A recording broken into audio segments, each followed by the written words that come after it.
Itu bukan tanpa tujuan. Selalu ada tujuan yang Tuhan ingin kerjakan di dalam hidup Anda. Siapapun Anda, apapun latar belakangmu, Tuhan punya kehendak dalam kehidupan kita. Tinggal bagaimana hari ini kita mengerti dan kemudian try to do atau melakukan apa yang sudah disampaikan lalu kebenaran firman Tuhan. Kita dalam tahun ini berbicara tentang empowering grace atau memberdayakan karunia yang ada dalam kita. Dan kita bulan lalu, bulan Januari kita berbicara tentang understand the gift. Mengerti bahwa kita ini punya karunia. Tidak ada yang tidak punya karunia, saudara-saudara. Ya, setiap pengkhotbah yang saudara dengar dari bulan lalu, bulan Januari, Februari, Maret, bahkan minggu lalu saudara bisa mendengar cukup dengan sangat jelas bahwa nobody have no gift. Semua punya karunia. Permasalahannya hari ini adalah Anda apakan itu karunia yang kita punya ini. Kita mau geletakin saja atau kita mau kembangkan itu. Kalau kita tidak mau kembangkan itu, the problems itu akan muncul nanti di akhirnya, pada akhirnya. Bukan di tengah-tengah jalan, tapi pada akhirnya kalau kita cuek dan kita terus tidak mau mengembangkan karunia yang Tuhan berikan pada saat Yesus datang yang ketiga kali nggak ada Yesus, 2 kali aja. Yang kedua kali sampai nyasar ketiga kali. Ya kalau Mas Doni juga datang ketiga kali. Kalau Yesus datang, dia akan berbicara bahwa campakkanlah hamba yang tidak berguna itu. Itu status yang Tuhan sudah berikan buat mereka-mereka yang tidak mau mengaplikasikan, tidak mau mempergunakan karunia-Nya, cuek dengan keadaan. Saudara, orang yang tidak mempergunakan karunia itu orang egois loh. Orang paling egois di dalam dunia ini, saudara. Berkali-kali saya sampaikan kepada kita semua, karunia yang diberikan untuk apa? Coba, masih ada yang ingat? Karunia yang diberikan itu untuk apa? Melayani siapa? Melayani seorang terhadap yang lain. Jadi kalau saudara punya karunia, terus Anda bermain-main dengan karunia itu, maka sama saja dengan kita itu tidak mengindahkan apa yang Tuhan mau. Dan jangan pikir tidak ada konsekuensi. Selalu akan ada konsekuensi di dalam setiap perbuatan kita. Hukum tabur tua itu selalu ada. Ya, jangan saudara pikir saya sudah diampuni ke Tuhan, sudah dijadikan ciptaan baru. Lantas saudara pikir apa yang kau lakukan tidak akan kau tuai. Itu salah, saudara. Bersyukur pada saat Anda menuai apa yang jahat yang kita lakukan itu pada saat Anda bersama-sama dengan Tuhan. Tuhan akan kuatkan Anda. Tapi masalahnya kalau Anda tidak bersama-sama dengan Tuhan dan apa yang kau tabur dulu kau tuai hari ini bisa mati gitu, saudara. Ingat baik-baik, tabur tuai itu ada. Itu hukum alam yang tidak bisa dirubah dengan apapun juga. Ada hukum tabur tuai. Nah, kalau Tuhan mempercayakan sesuatu kepada Anda, saya punya pesan cuma satu. Jangan main-main. Makanya saya selalu himbau kepada para pemimpin. Pemimpin itu harus konsisten. Pemimpin have to speak the truth. Bicara yang benar. Pemimpin itu harus lurus. Tidak abu-abu. A bilang A. B bilang B. Jangan ada di tengah. A plus atau B min. Semua harus lurus. Saudara, berkali-kali kita suka mendengar ini. The truth, kebenaran itu akan memerdekakan kita, bukan? Itu kata firman Tuhan. Mari jadi orang-orang yang kena dipegang, bisa dipegang omongan kita. Saya baru beli satu buku belum saya baca.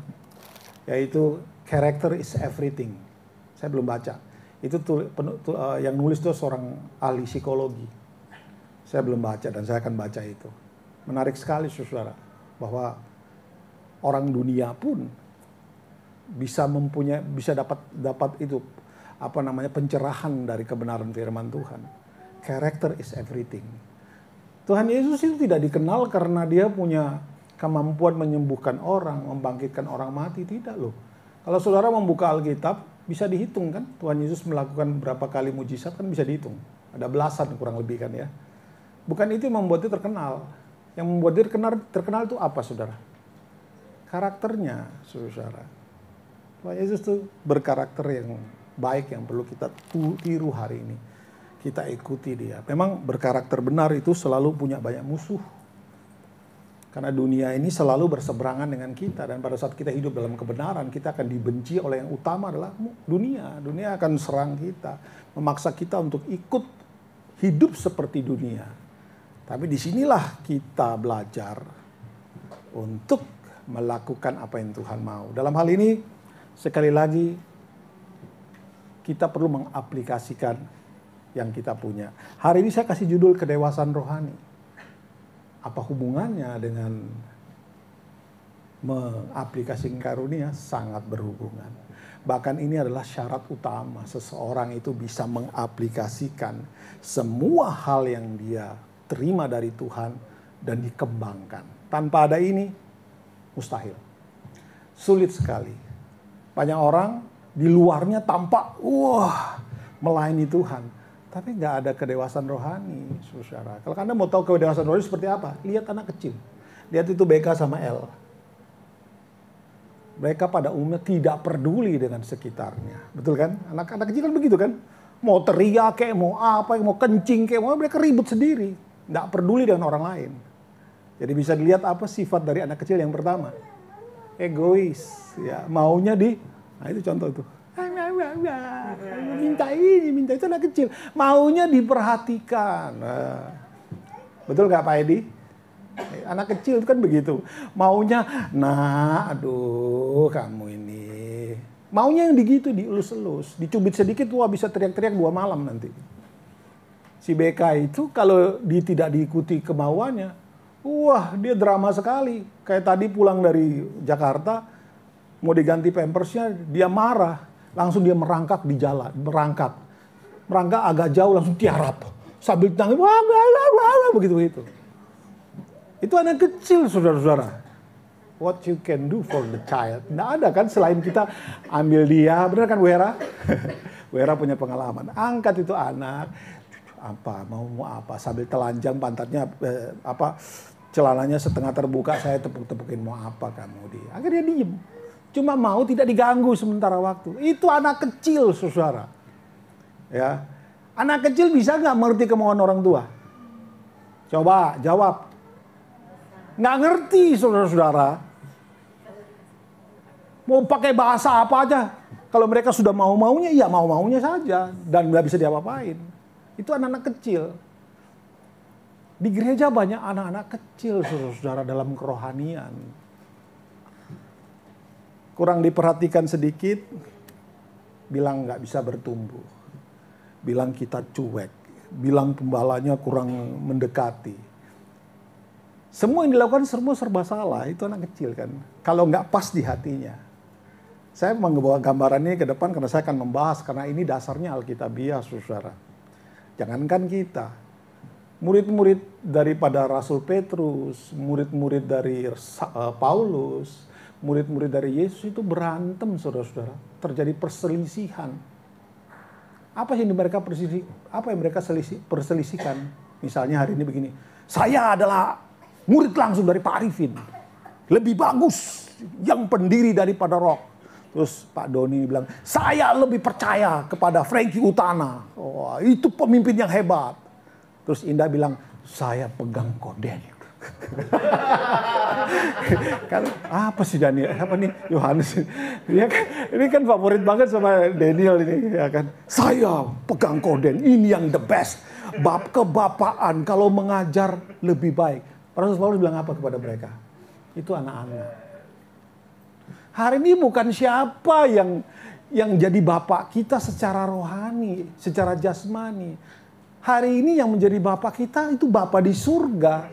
Kiblat kita ke dia, bukan kiblat kita ke si A, ke si B, ke si C. Dan apalagi ada omongan begini, saya nggak bertumbuh kalau nggak dibimbing langsung oleh misalnya Koden. Itu hal yang salah loh saudara-saudara. Karena pertumbuhan rohani itu bukan tanggung jawab orang lain. Bear in your mind, dengar baik-baik. Pertumbuhan kerohanian saya itu saudara bukan tergantung saya. Tapi tergantung Anda, bagaimana Anda membangun hubungan dengan Tuhan. Saya suka menceritakan hal ini karena ini menarik sekali, saudara-saudara. Termasuk tadi pagi waktu saya pelayanan di Lion. mereka kasih apa ya, tema judulnya Tanpa Syarat, yang intinya adalah manusia dibenarkan oleh karena iman, betul kan? Tanpa syarat judulnya. Benar nggak saudara? Manusia dibenarkan oleh karena iman. Manusia tidak perlu lakukan apa-apa untuk keselamatannya. Benar kan? Benar apa benar? Kurang benar. Anugerah kasih karunia diberikan secara gratis melalui penebuhan Kristus, diterima oleh iman percaya. Anda nggak punya iman, nggak bisa engkau selamat. Masih ingat Yohanes 3:16? Ayo sama-sama ikutin ya. Karena begitu besar kasih Allah akan dunia ini, sehingga dikaruniakan anaknya yang tunggal, supaya barang siapa yang perlu percaya nggak? Perlu. Anda memang tidak harus bawa uang 1 M tiap minggu ke gereja supaya Anda selamat. Itu nggak akan menyelamatkan kita. Yang menyelamatkan kita adalah your faith. Iman Anda kepada apa yang sudah Yesus lakukan di atas kayu salib. Itu yang membuat kita dibenarkan, saudara. Oke, saya nggak lanjut lama-lama. Tolong slide berikutnya. Ngebut sekali. Mundur. Ayat pertama kita adalah 1 Timotius 4 ayat 14 ya, ayat yang dibawakan oleh Pak Pendeta Daniel minggu lalu.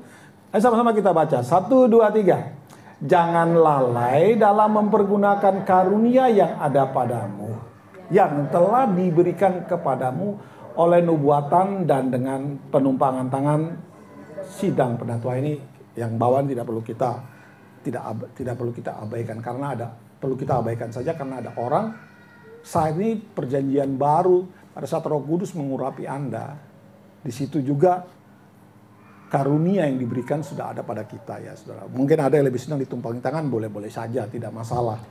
Nah saudara perhatikan kata yang awal ini, jangan lalai.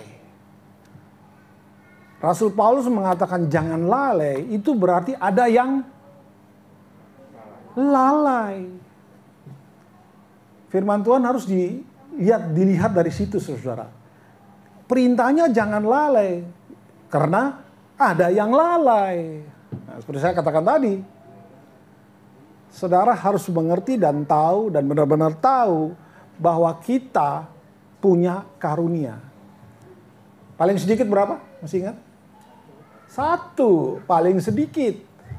Paling banyak, bisa berlimpah-limpah. Kalau saudara melihat, masih ingat kan, tuan yang pergi keluar kota itu dia memberi 5 kepada yang 1, 2 kepada yang lain, dan 1 kepada yang lain lagi. Yang 5 itu dikembangkan jadi 10, bahkan pada akhirnya jadi 11. Karena yang 1 yang dikasih karunia ini tidak dikembangkan, malah dikuburkan. Marah tuannya. Nah, dikatakan campakkanlah ini hamba yang tidak berguna. Saudara, kita punya karunia. Anda harus ingat dan sadar itu. Harus dikembangkan. Harus diaplikasikan. Harus dilakukan, dilaksanakan. Untuk siapa? Untuk kepentingan orang lain. Kedengarannya agak ganjil ya. Apalagi kalau kita hidup di Jakarta ini. Kan di Jakarta ini punya moto. Lu, gue. Begitu kan? Ini firman Tuhan mengajarkan kita sebaliknya. Kamu hidup untuk orang lain. Itu sulit, saudara. Saya ngerti itu sulit. Tetapi kalau saudara memperhatikan setiap khotbah yang saya sampaikan dari awal, saudara akan mengerti bahwa tidak ada hal yang sulit yang tidak bisa kita lakukan. Tidak ada hal sulit yang bisa tidak kita lewati. Kita pasti bisa. Karena dari awal Tuhan sudah desain saudara dan saya serupa dengan Dia. Anda punya karakter Allah. Anda punya jalan solusi yang datang dari pemikiran Tuhan. Tinggal kitanya mau jalan atau tidak. Tinggal kitanya mau bergerak atau kita harus ditendang dulu. Masih untung setelah ditendang bergerak. Ini setelah ditendang malah nendang balik. Nah ini yang susah, saudara. Oke, kita lihat saudara, silakan sing. Ya, kita lihat perintah apa sih yang kita dapatkan dari ayat tadi. Silakan langsung. Setiap karunia yang diberikan digunakan dengan satu kali klik, tidak lalai. Gampang kan ya? Setiap karunia yang diberikan itu digunakan dengan tidak lalai. Jangan males menggunakan karunia ini. Coba slide berikutnya sih. Arti kata lalai ya, saudara belum pernah dengar ini kan? Saya bahas ini waktu itu di Pekanbaru. Coba, yang pertama arti kata lalai. Kamus Besar Bahasa Indonesia, yang pertama adalah kurang hati-hati, tidak mengindahkan pekerjaan atau kewajiban. Dengar yang pertama ini. Kurang hati-hati atau tidak mengindahkan pekerjaan kewajiban. Berat loh, ini kata-kata ini berat. Ini biasa ditujukan kepada siapa? Coba, Yesua, menurut kamu kata-kata ini orang bilang kamu tuh lalai, ditujukan kepada siapa coba? Orang-orang yang bagaimana? Hah? Yang lalai, yang pemalas. Yang bebal, benar sekali itu. Sudah tahu punya tugas, masih sibuk dengan yang lain. Sudah tahu punya tanggung jawab yang Tuhan berikan, dicuekin, lebih sibuk dengan yang lain. Saya tidak bilang, saudara, maksud saya begini, kalau Anda punya pekerjaan di luar sana, it's okay. Saya tidak bilang jangan tinggalkan itu lalu Anda ngurus pekerjaan Tuhan, ya rusak, salah juga, tidak balance. Kita nih harus dikenal punya nama baik di luar dalam hal pekerjaan. Ya, saudara lihat urut-urutannya ya. Kalau kita anak Tuhan, maka yang pertama adalah hubungan kita dengan Tuhan itu baik. Ya. Kalau hubungan kita dengan Tuhan baik, maka next-nya adalah akibat dari hubungan Anda dengan Tuhan baik, maka Anda pasti punya hubungan dengan keluarga yang baik. Dengar baik-baik. Orang pertama yang harus merasakan kebaikan Tuhan di dalammu itu adalah keluarga. Jangan salah.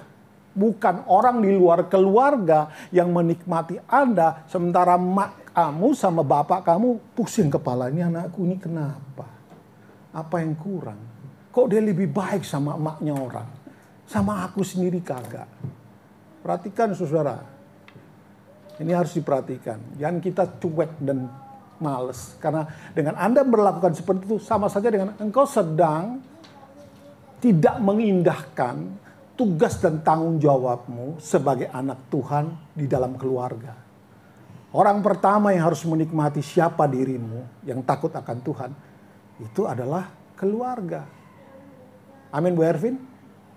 Nah, Bu Ervin ini jago ini. Luar biasa, emaknya selalu diajak. Tapi kalau dia ada mau wakuncar pulang gereja, emaknya ditinggal. Ya kan? Nah, setelah keluarga beres, maka yang step berikutnya adalah pekerjaanmu beres, saudara-saudara. Di kantor Anda bukan telatan, tapi teladan, ya kan? Anda bertanggung jawab dengan pekerjaan. Bosmu selalu angkat topi. Bukan bos angkat sepatu. Ya, bos angkat topi. Kerjaanmu beres, nak.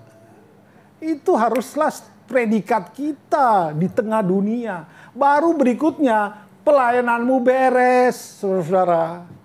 Keluarga nggak beres, pelayanannya beres. Itu salah.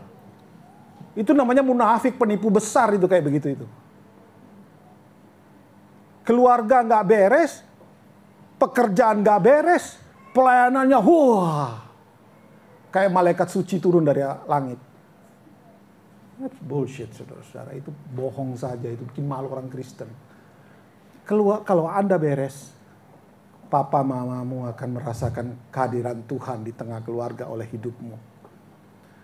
Kalau keluarga beres, maka pekerjaanmu juga pasti beres. Kalau pekerjaanmu beres, barulah engkau melayani. Ya, saudara. Melayaninya kira-kira bagaimana nanti hasilnya? Beres. Karena beres dari awal.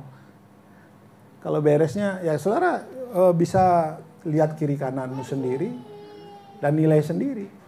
Saya tidak suka menuduh siapa-siapa, tetapi kita bisa melihat. Apakah saya ini beres dengan keluarga saya? Ataukah saya ini membuat hati orang tua saya itu sakit? Membuat orang tua saya tegangan tinggi terus? Jantungan? Lihat dari situ. Lihat dari situ saja, saudara.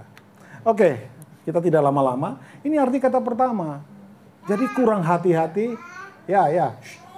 Oh, oke. Terus tidak mengindahkan dalam pekerjaan dan kewajiban. Ini arti pertama. Nggak enak artinya. Yang kedua arti dari lalai, sing tolong. Nah ini lebih parah. Tidak ingat karena sibuk nonton drakor. Lebih banyak menghabiskan waktu omong kosong, main laptop, main internet. Sampai lupa bahwa dia punya kewajiban. Tidak lalai ini kata yang paling tidak enak kalau dicapkan kepada seseorang. Itu artinya Anda pemalas tadi seperti yang kita dengar. Kedua, engkau adalah orang yang suka lalai. Ketiga, engkau adalah orang bebal. Itu lebih tepatnya. Sudah tahu tapi tidak dikerjakan. Saya rindu teman-teman di tempat ini, kita tidak ada di dalam kondisi ini. Tidak ada di dalam kondisi yang suka lalai. Tapi sebaliknya, diligently melayani Tuhan. Makanya tadi pagi saya kirim, biarlah rohmu bernyala-nyala dan layanilah Tuhan. Melayani Tuhan itu dengan roh yang bernyala-nyala. Kalau diaplikasikan dengan kesungguhan hati, mempergunakan setiap karunia yang Tuhan berikan supaya nama Tuhan dipermuliakan. Oke, next kita lihat sekarang. 1 Timotius 4 ayat 15. Ya, kita baca sama-sama.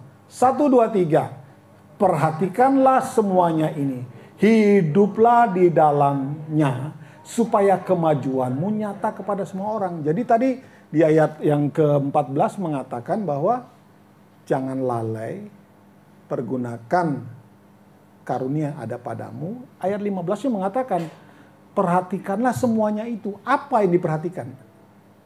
Ya semua yang tadi di atas itu, salah satunya adalah karunia yang sudah diberikan kepadamu. Kenapa? Hiduplah di dalamnya. Ini perintahnya lebih tegas. Hiduplah di dalamnya. Jangan ada alasan apa-apa. Alasan ini. Saudara boleh punya segala macam alasan. Tuhan akan bilang hidup di dalamnya. Artinya hidup di dalamnya ya saudara harus menyampingkan hal-hal yang tidak sesuai dengan apa yang Tuhan mau, saudara ya. Sekali lagi setiap daripada kita punya karunia. Tapi karunia itu apakah berkembang? Apakah kita pergunakan atau tidak? Kalau minggu lalu Pastor Daniel mengatakan kita terlahir dengan kosong, harusnya pada saat kita pulang ke Bapa di surga kosong. Banyak orang terlahir kosong, pulang kepada Bapa di surga masih penuh. Masih penuh apanya? Masih penuh karunia, masih penuh potensi yang tidak sempat keluar. Nah saudara pikir dia akan masuk surga? Oh, tadi yaitu di dalam Matius itu mengatakan, campakkanlah hamba yang tidak berguna ini ke dalam kegelapan yang paling gelap. Anda pergi kosong, pulang kosong, pulang masih penuh. Statusmu adalah hamba yang tidak berguna. Tidak berguna loh saudara, benar-benar itu sesuatu yang gak enak. Oke, lanjut sih.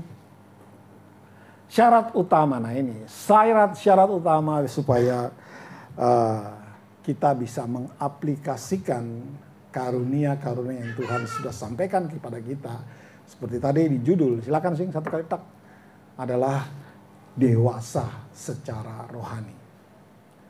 Dewasa secara rohani itu mutlak diperlukan supaya kita bertumbuh, supaya kita berkembang, dan kemudian supaya setiap karunia yang diberikan kepada kita itu teraplikasikan. Itu bisa digunakan, ya kan, saudara-saudara. Mengaplikasikan atau menggunakan karunia ini dengan mentalitas sebagai seorang hamba. Kan kalau saudara membaca minggu kapan-kapan hari itu kan, layanilah seorang dengan yang lain, kan begitu kan? Kata firman Tuhan, layanilah seorang dengan yang lain melalui kamu punya karunia yang diberikan. Nah kata melayani di situ di dalam bahasa Yunaninya adalah doulos. Doulos itu apa? Slave. Apa itu slave? Budak. Kita mau mengaplikasikan karunia yang Tuhan berikan harus dengan mentalitas budak. Artinya pada saat Anda sebagai usher misalkan disalami, orang bilang, enggak, terus orang datang terus Anda bilang shalom, terus dia cuek aja. Terus Anda marah. Nah, itu artinya belum jadi hamba itu. Masih bos. Ya, saudara-saudara. Melayani Tuhan itu mentalitasnya hamba. Diterima oke. Nggak diterima ya oke juga. Kenapa, Bu? Oh iya, itu apa itu ada? Ya. Kenapa itu di otak-atik? Enggak. Udah duduk. Mentalitas hamba ini seringkali kita suka terusik nih. Pada saat kita mau melayani orang, pada saat kita mau belajar bertumbuh, kita melihat kondisi dan situasi yang nggak nyaman sama kita, langsung kita bilang, males deh. Anda bukan hamba itu artinya. Anda tahu budak itu hampir tidak punya, pada zaman perjanjian, pada zaman dahulu, budak itu hampir tidak punya hak untuk bikin apa-apa. Kenapa Yesus pakai kata melayani dengan kata slave atau kata doulos tadi? Karena untuk melayani itu perlu mentalitas hamba yang harus siap dalam segala keadaan. Anda dihormati, monggo. Anda tidak dihormati, ya juga nggak masalah. Saya ada sedikit permasalahan di Pekanbaru, saudara. Ada orang-orang yang kepala batu dan tidak menghormati saya di situ. Saya cuma kasih tahu kepada mereka, saya datang untuk melayani. Lu hormati oke, nggak hormati oke. Sudah tahu setelah saya ngomong begitu, yang ngamuk siapa kira-kira? Yang ngamuk itu orang-orang yang saya gembalakan. Mereka ngamuk sama orang tersebut. Mereka telepon Pak Roni langsung. Mereka, Pak Roni ini orang ini harus diganyang habis, kira-kira begitu. Bahkan mereka mau lapor polisi karena orang tersebut.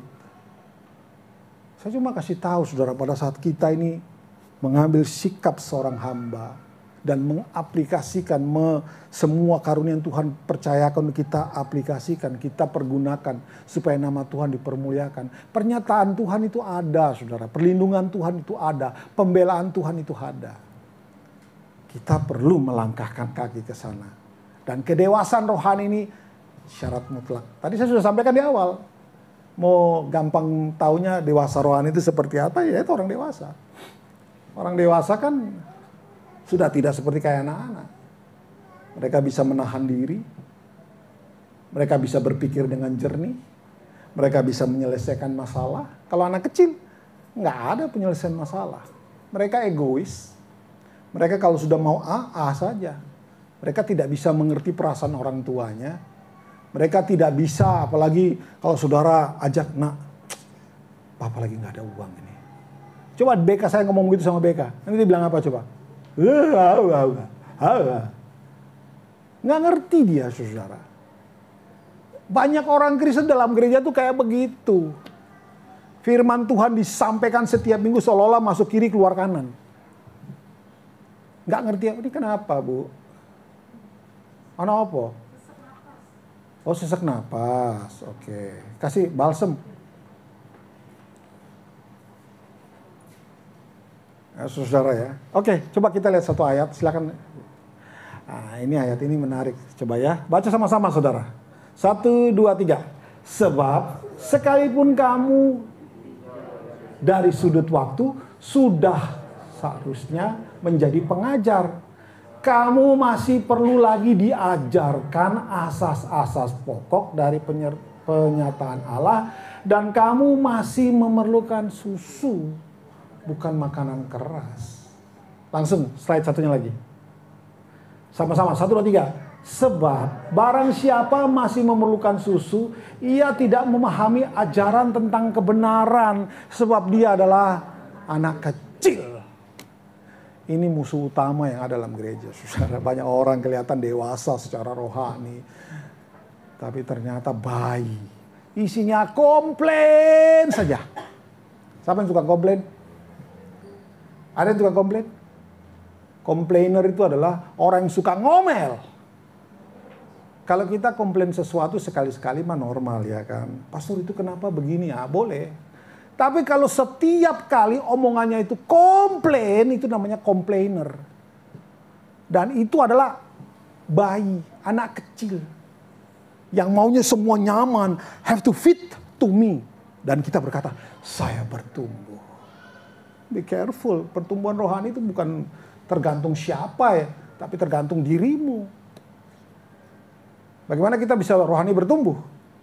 Ya itu kembali hubunganmu dengan Tuhan. Betul tidak? Saya bisakah menumpang tangan kepada si Yuda pemain drum ini? Dalam nama Yesus, bertumbuh rohaninya. Bisa nggak? Bisa apa bisa? Hah? Yang keras dong? Nggak bisa. Yang terjadi adalah dia mengupayakan dirinya sendiri untuk bertumbuh. Bagaimana caranya? Relationship with God. Relasi dengan Tuhan itu menentukan pertumbuhan rohani Anda, saudara. Kelihatan rohani, pelayanan. Tapi komplain saja. Pak Doni tukang komplain nggak? Saya salut loh sama dia ini. Luar biasa, nggak pernah komplain. Malah saya suka marah-marahin. Mana jadwalnya? Nggak pernah komplain orang ini, benar-benar luar biasa. Harus takut kepada kebenaran firman Tuhan, bukan takut ke saya. Ya kan, saudara? Anda kalau takut sama saya, rugi besar. I am nothing. Anda hari ini tidak senang dengan saya keluar, saya nggak bisa bikin apa-apa. Nggak bisa, tapi kalau engkau tidak takut kepada Tuhan, kemanapun engkau pergi, engkau akan mengalami masalah, saudara.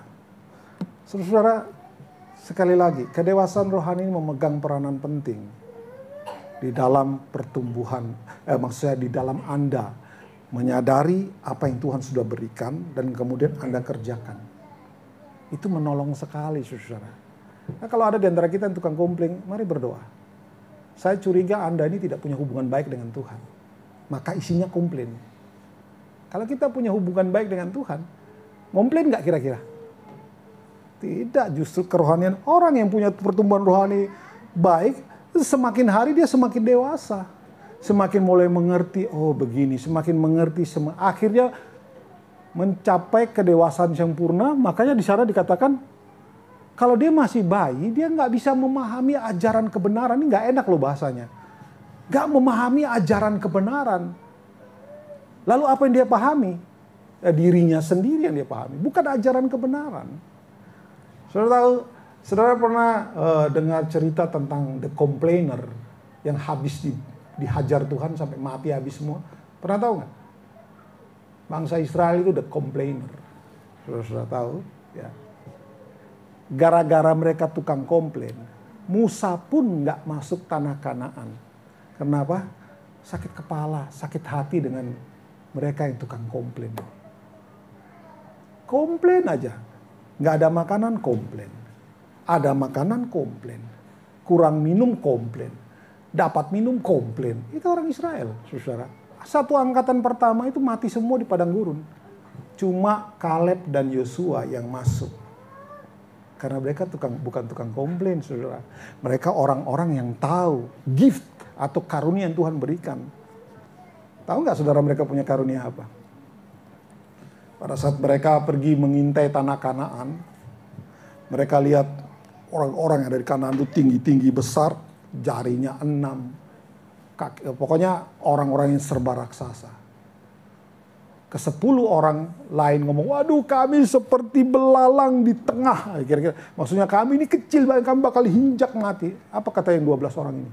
Sekali yang kata si Kaleb dan Yosua, jangan takut, Allah beserta dengan kita.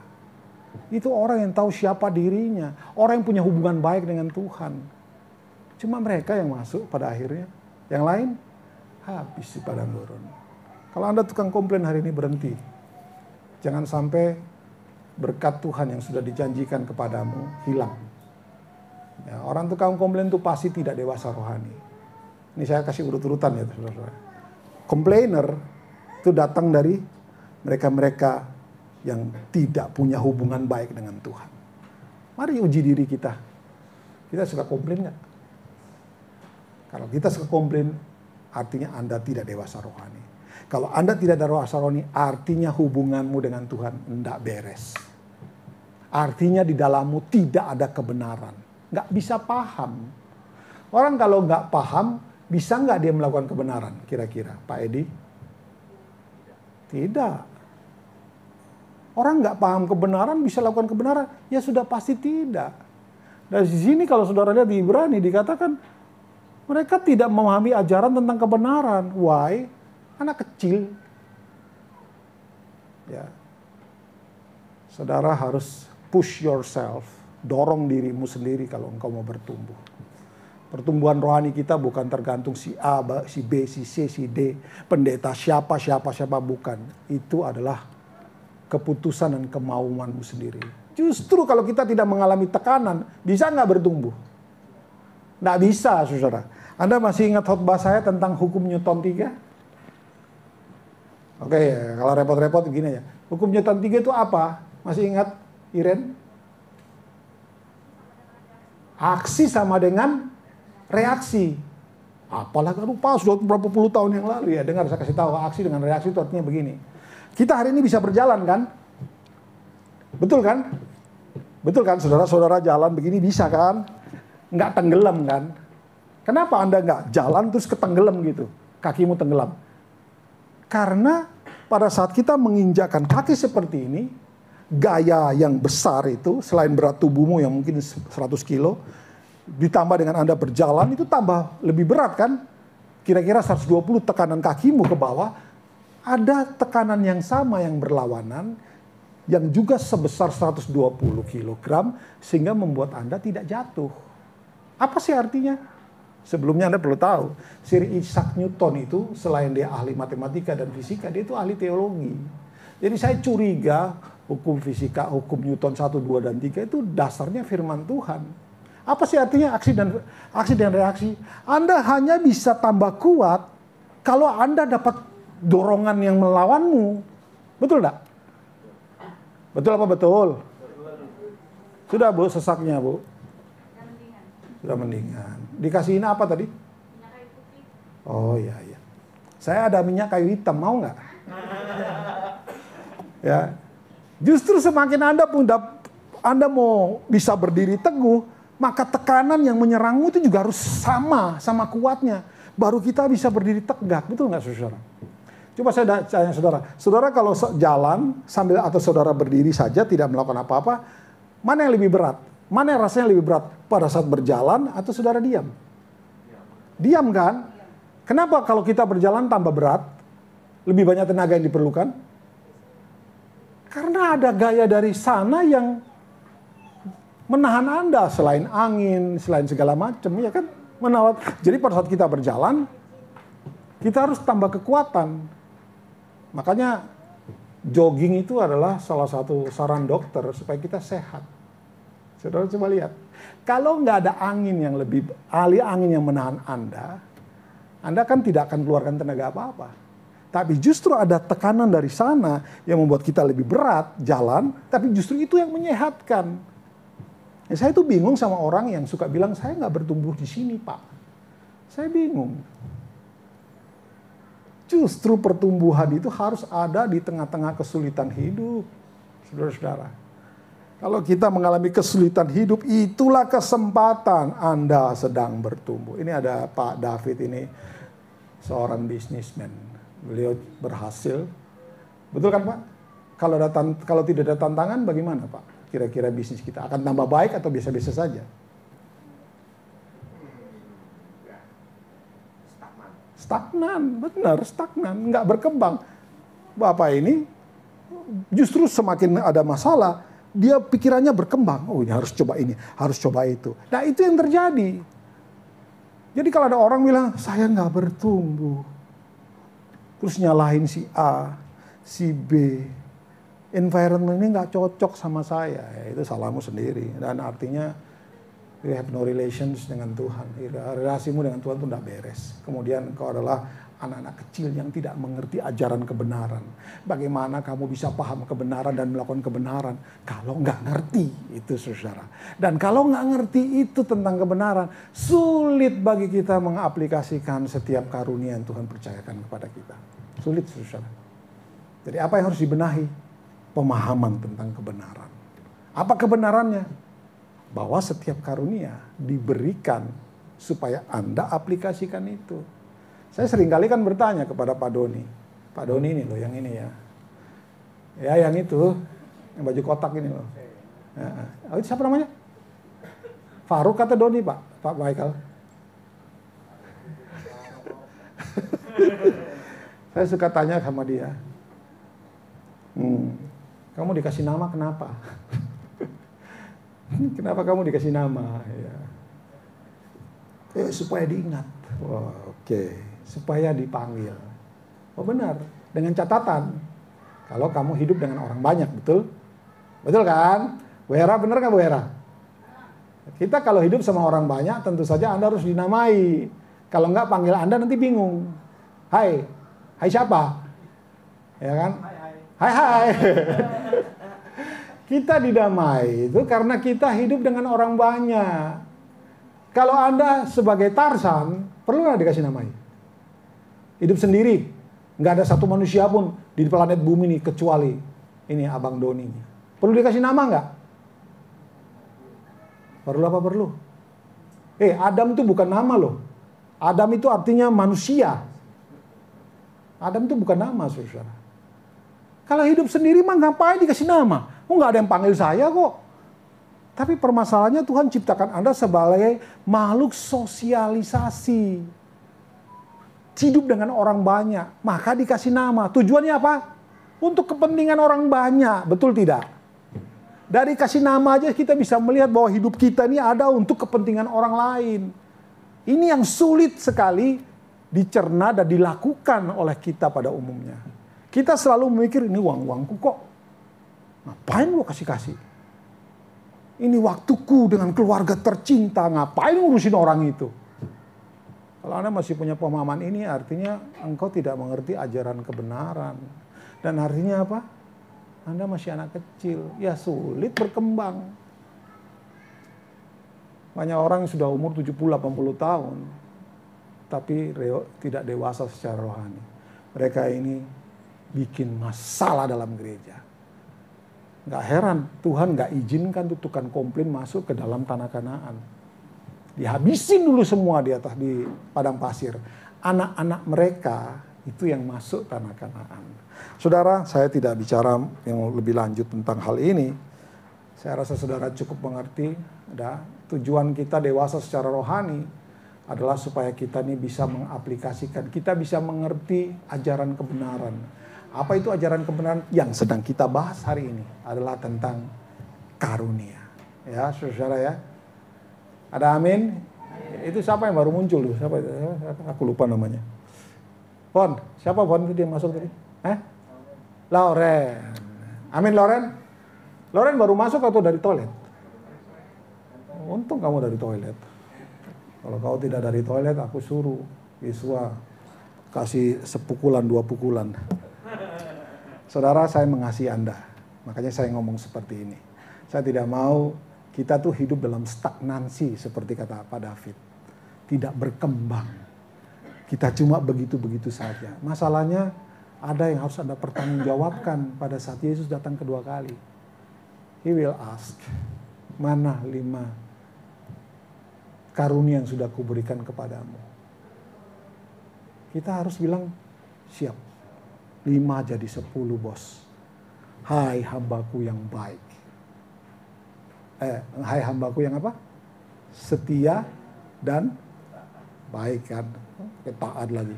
Yang kedua dia tanya, mana 2 talenta yang kuberikan kepadamu? Siapa? Sudah jadi 4. Hai hambaku yang setia dan baik. Yang satu, ini alias orang yang tidak menggunakan karunia dengan benar. Mana 1 talenta yang kuberikan kepadamu? Tuhan ini jahat. Tuhan menuai tidak di tanah yang Tuhan tuai. Tuhan tabur. Aku kuburkan itu. Marahlah Tuhannya. Oke. Ambil dari dia. Talenta yang sudah diberikan. Kasih ke yang 10. Biar tambah berkembang. Lantas kalimat terakhir dari sang Tuhan. Campakkanlah orang tidak berguna ini. Ada kesempatan minta ampun gak? Saya mau tanya. Ada kesempatan? Telat. Kita mau tunggu segala sesuatu menjadi telat? Orang Amun bilang jangan sampai air sudah di leher. Baru kita mau bertobat. Telat. Kalau mumpung air masih, banjir itu masih di kaki, ayo cepat sadar. Jangan tunggu air semakin naik. Anda tidak sadar-sadar juga. Sampai akhirnya air di leher, baru Anda bilang, Tuhan kasih aku kesempatan. Telat.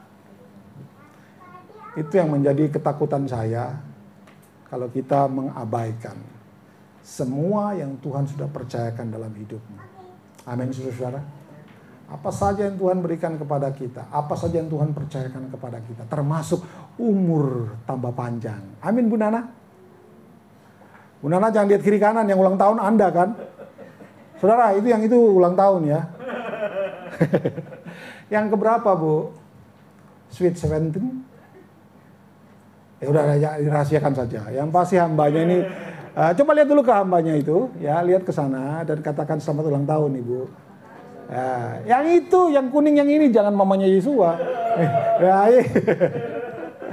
orangnya memang rendah hati, enggak mau tahu dia ulang tahun, enggak apa-apa. Kita, kurang udah. Terima kasih, Bu. Nanti kasih Pak Michael aja, kasihan itu. Ya, saudara, kalau Tuhan tambahkan umur kita setahun, artinya, hey, karunia yang ada padamu itu, ayo. Kesempatan masih ada. Saya 50 hari ini, berarti hidup saya tinggal 20-30 tahun. Apakah saya harus ongkang-ongkang kaki dan santai-santai? Enggak, justru saya ngebut. Kalau bisa saya selesaikan semuanya itu. Kalau Tuhan izinkan. Ya, cuma tinggal 20-30 tahun. Anda masih mungkin lebih muda. Masih ada 40-50 tahun ke depan. Harus lakukan. Tapi harus dimulai dengan pemahaman yang benar. Pemahaman yang benar dimulai dengan hubungan yang baik dengan Tuhan. Hubungan dengan baik Tuhan akan menghasilkan kedewasaan rohani. Dan pada saat Anda dewasa secara rohani, mudah bagimu untuk memahami kebenaran. Dan mudah bagi Anda untuk menerapkan kebenaran. Amin. Tuhan berkati. Saya kembalikan kepada Alphonse.